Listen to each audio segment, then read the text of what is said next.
Media మిత్రులందరికీ నమస్కారం.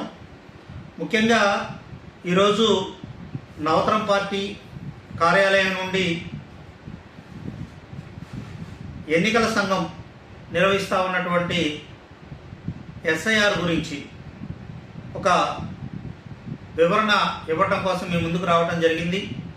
మన ఆంధ్రప్రదేశ్ రాష్ట్రంలో ఉన్నటువంటి ఎవరైతే ప్రతిపక్ష నేత కాకపోయినా ప్రతిపక్ష నేతగా ఉన్నటువంటి మాజీ ముఖ్యమంత్రి వైఎస్ఆర్ కాంగ్రెస్ పార్టీ అధ్యక్షుడు జగన్మోహన్ రెడ్డికి ఉన్నటువంటి సందేహాలు భయాల గురించి ఈరోజు ఈ యొక్క సమావేశం నిర్వహించడం జరుగుతూ ఉంది నవతరం పార్టీ నుండి. ముఖ్యంగా మనకి ఎన్నికల కమిషన్ నిర్వహిస్తూ ఉన్నటువంటి ఎస్ఐఆర్ అంటే ఏంటో ఫస్ట్ చెప్పాలి. ఎస్ఐఆర్ అంటే ఓటర్ల జాబితా ప్రత్యేక సమగ్ర సవరణ, ఇంగ్లీష్లో special intensive revision of electoral rolls అంటారు. అంటే మనకు ప్రస్తుతం ఉన్నటువంటి ఏవైతే ఓటర్ జాబితాలు ఉన్నాయో ఈ ఓటర్ జాబితాలు కొన్ని డూప్లికేట్ ఓట్లు రావటం, కొంతమంది చనిపోయినటువంటి వాళ్ళ ఓట్లు ఉండటం, ఇవన్నీ కూడా ప్రక్షాళన చేసి సమగ్రంగా వాటిని డూప్లికేట్ ఓట్లు, చచ్చిపోయినటువంటి వాళ్ళ ఓట్లు ఇవన్నీ కూడా తొలగించి నిక్కచ్చిగా ఎంతమంది అయితే ఓటర్లు ఉన్నారో ఆ ఓటర్ను తేల్చేటువంటి ఒక పని ఎన్నికల కమిషన్ చేపట్టడం జరిగింది మన ఆంధ్రప్రదేశ్ రాష్ట్రంలో, దేశవ్యాప్తంగా కూడా.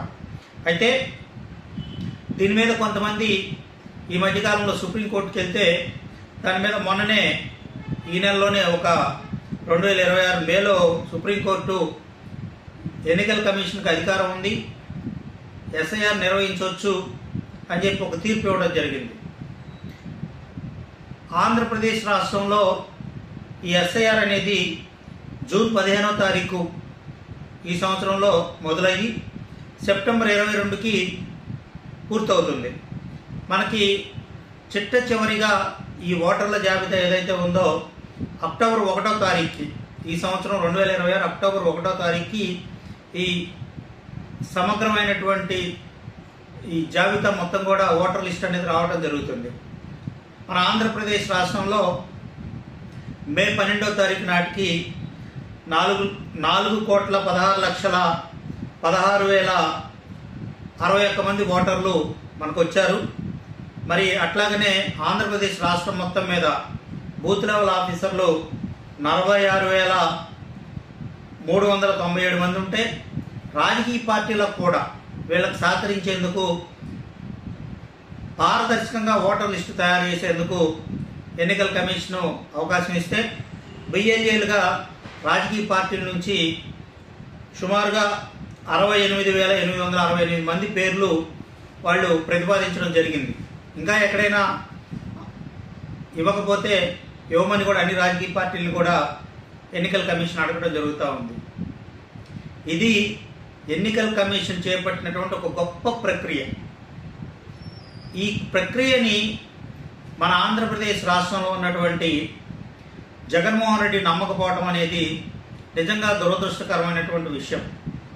ఇటీవల వైఎస్ఆర్ కాంగ్రెస్ పార్టీ ఆంధ్రప్రదేశ్ రాష్ట్రంలో ఉన్నటువంటి అన్ని అసెంబ్లీ నియోజకవర్గాల ఇన్ఛార్జీలతోటి జగన్మోహన్ రెడ్డి గారు ఒక సమావేశం ఏర్పాటు చేశారు. సమావేశం ఏర్పాటు చేసి మనం ఈ ప్రక్రియ విషయంలో జాగ్రత్తగా ఉండాలి, ఓటర్ల జాబితాలో మొత్తం కూడా మనకు వ్యతిరేకంగా జరిగే అవకాశం ఉంది, ఒక్కొక్క ఊరికి 50 ఓట్లు చొప్పున తీసేసినా కూడా మనం నష్టపోతాం, నియోజకవర్గం మొత్తం మీద ఒక 5,000 ఓట్లు పోతే మనం ఓడిపోతాం, కాబట్టి జాగ్రత్తగా ఉండాలి. ఇంకా రకరకాలైనటువంటి సందేహాలు, అనుమానాలు ఇవన్నీ కూడా జగన్మోహన్ రెడ్డి గారు వ్యక్తపరచడం జరిగింది. దానికి ఉదాహరణలుగా పశ్చిమ బెంగాల్ ఎన్నికలు, తర్వాత తమిళనాడు ఎన్నికల గురించి జగన్మోహన్ రెడ్డి గారు చెప్పడం జరిగింది. ఏదైతే స్టాలిన్ ఓటమికి, అట్లాగనే మమతా బెనర్జీ ఓటమికి, పశ్చిమ బెంగాల్లో ముఖ్యమంత్రి మమతా బెనర్జీ ఓటమికి తమిళనాడులో ఉన్నటువంటి ముఖ్యమంత్రి అప్పటి ముఖ్యమంత్రి స్టాలిన్ ఓటమికి ఈ ఎస్ఐఆర్ఏ కారణం అనే విధంగా ఒక బాధ్యతాయుతమైనటువంటి మాజీ ముఖ్యమంత్రిగా పనిచేసినటువంటి వ్యక్తి జగన్మోహన్ రెడ్డి మాట్లాడటం అనేది నిజంగా సిగ్గుచేటైనటువంటి విషయం. ఇది సమగ్రంగా ఓటర్ జాబితా ప్రక్షాళన చేసేటువంటి ఒక మంచి కార్యక్రమాన్ని ఎన్నికల కమిషన్ చేపడితే దీన్ని అత్యంత దుర్మార్గంగా జగన్మోహన్ రెడ్డి వ్యతిరేకించడాన్ని నవతరం పార్టీ నుండి తీవ్రంగా ఖండిస్తూ ఉన్నాం. మీరు అవసరమైతే మీరు బిఎల్ఏలను పెట్టుకోవచ్చు. మీరు ఏదైతే ఆధారు ఓటర్లకి మీ పార్టీ ద్వారా వైఎస్ఆర్ కాంగ్రెస్ పార్టీ ద్వారా ఎన్నికల కమిషన్కి సంబంధించినటువంటి అధికారులకి ఇవ్వచ్చు. అట్లాగే మీరు మీ బిఎల్ఏల ద్వారా వాస్తవాలు నిర్ధారించవచ్చు. ఇన్ని చేసేటువంటి అవకాశం ఎన్నికల కమిషన్ ఇచ్చినప్పటికీ కూడా మీరు ఎస్ఐఆర్ని తప్పుపట్టడం, ఎన్నికల కమిషన్ని తప్పుపట్టడం అనేది మానుకోవాలని చెప్పి అది మంచి పద్ధతి కాదని నవతరం పార్టీ నుండి మాజీ ముఖ్యమంత్రి వైఎస్ఆర్ కాంగ్రెస్ పార్టీ అధ్యక్షులు జగన్మోహన్ రెడ్డి గారికి మరి సూచన చేస్తూ ఉన్నాం.